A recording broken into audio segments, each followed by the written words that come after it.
वंचित बहुजन अघाड़ी ने नांदेड़ शुमाल असम्बली हलके के अपने उम्मीदवार में तब्दीली का ऐलान किया है। पार्टी के ऑफिशियल फेसबुक पेज पर एक मकतूब जारी करके उम्मीदवार की तब्दीली का ऐलान किया गया है। वंचित बहुजन अघाड़ी की जानिब से जारी करदा बयान के मुताबिक महाराष्ट्र असम्बली इंतखाबात 2024 के लिए 86 नांदेड़ शुमाल असम्बली हलके से प्रोफेसर गौतम धुतड़े को पार्टी की तरफ से उम्मीदवार नामजद किया गया था। ताहम मुकामी ओहदेदारान और कारकुनान की दरख्वास्त को मद्देनजर रखते हुए पार्टी की इंतखाबी राब्ता कमेटी ने इनकी नामजदगी वापस लेने का फैसला किया है। अब इनकी जगह प्रशांत इंगोले को नांदेड़ शुमाल असम्बली हलके के लिए पार्टी का नया उम्मीदवार बनाया गया है। यह ऐलान पार्टी रियासती इंतखाबी राब्ता कमेटी के सदर रेखाताई ठाकुर और नायब सदर प्रोफेसर धूर्यवर्धन पंडितकर ने बाज़ाब्ता बयान में जारी किया है।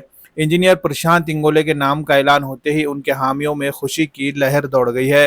प्रशांत इंगोले एक आला तालीम याफ्ता और सियासी समझबूझ रखने वाली शख्सियत है और पिछले कई सालों से वो अवाम के बीच रहकर लोगों के मसाइल को हल करने के लिए कोशिशें कर रहे थे।